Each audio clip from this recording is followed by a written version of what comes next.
Hello Fit Buzzers and welcome to the living room variation S-curve workout. What is this workout? It is just a workout that you can only perform in a living room because all you're going to need for this workout is a sofa and a band. And that's it. A sofa and a band, and that's all you need for this workout. This is one of those workouts that you can do if you're short on time, or if it's a workout that you want to do if you are, you just want to keep the pump going. Because if you don't keep the workouts going for 2 to 3 times a week, you skip one workout, you skip another workout, you end up doing one workout a week, and then before you know it, you're doing 0 workouts in a week, and then all of a sudden you fall off the fit wagon and boom, you're back to square one. So that's what this workout is.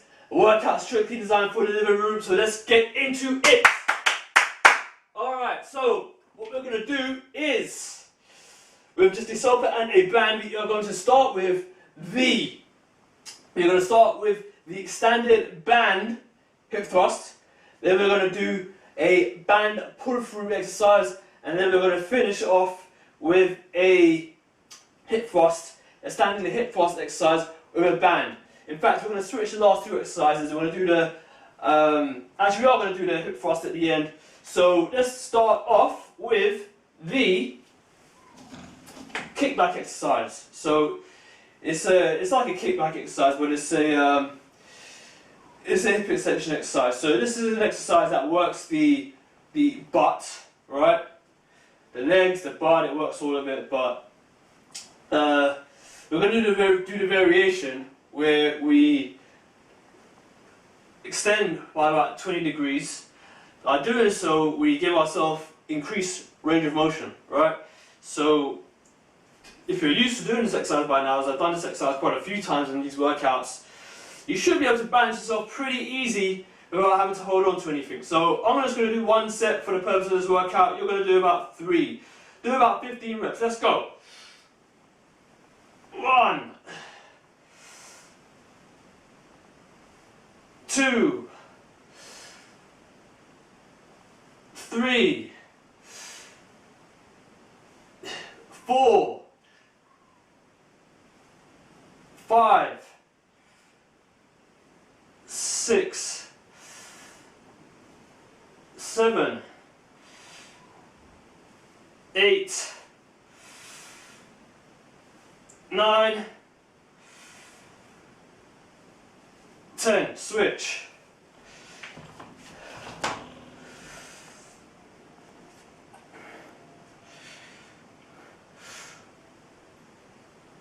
1,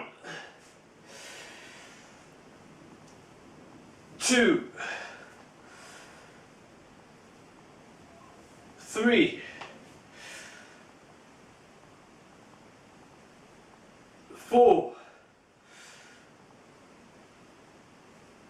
5, 6, 7, 8, 9, 10. As you can see, the only part of your body that should be moving is just the legs, right? And yes, you will feel it in the butt. You're gonna feel it, yeah, right in the top part of your butt there. Definitely feel the tension building up there. That's a good thing. The hard butt. All right, so we're going to straight into the face pulls exercise. So, as you can see, when I've done with that exercise, I just place the handles, the foot of the sofa, in between both of the handles, and they don't move as long as you've got a very heavy sofa. If you don't have a very heavy sofa, just put something on top of it, something that's very heavy, something like a weight plate, and it won't move. So, what you're going to do now, it's a very quick workout. Remember, there's 0 breaks in between. All you're going to do is take the band from underneath and do that. Takes a second, right? So the face pulls exercise is an exercise that works top of the shoulders here, right? And all you're going to do here is stand like so, but you're going to bring these up to your face, and you are going to 1,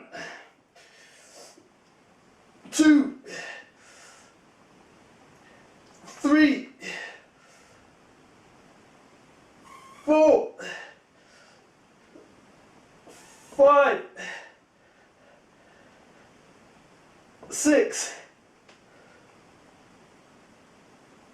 7, 8, 9,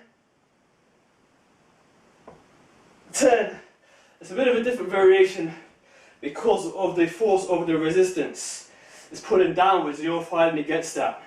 Right, so it can in some way make the exercise a bit more difficult than it already would be if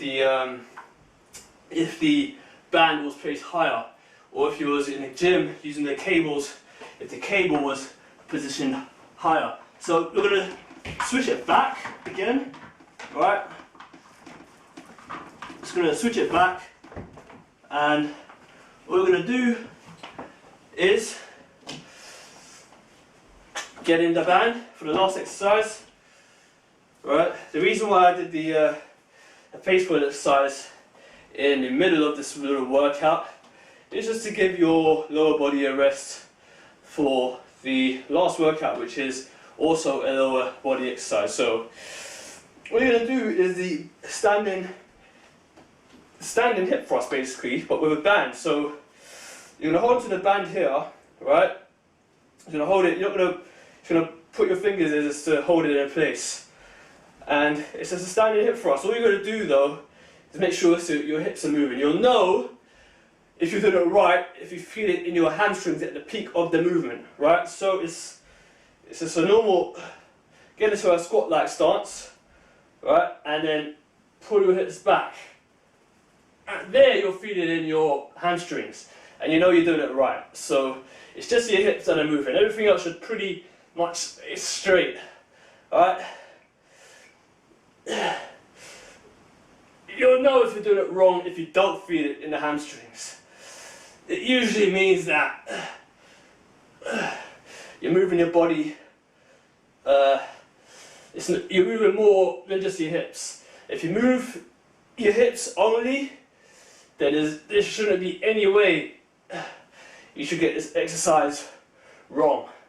You're going to feel the difficulty with the band because as you pull back, the band is actually trying to shift you right back into the wall. So yeah, it is a challenge. Let me do 2 more. Alright. Yeah. And 1. And 2. So it's essentially like move forward, float all the way back. Anyhow, that is just the example of the living room variation S-curve workout. It's an S-curve workout because you're working the top of the back, shredding the waist and building the epic butt. That's the S-curve. So that is it. Remember, you're going to perform on your first exercise with a standing band hip extension. You're going to perform 3 sets, 15 reps. On the second exercise with the face pulls, you could do 12 reps, 3 sets, and on the final exercise you could do 3 sets of 10. And that's it. So that wraps it up for this living room variation of an S-curve workout. For those of you on the S-curve program, I'll see you on Skype or on Kick or whatever platform you choose to speak on every week, and I'll see the rest of you in the next video. Till then, bye bye!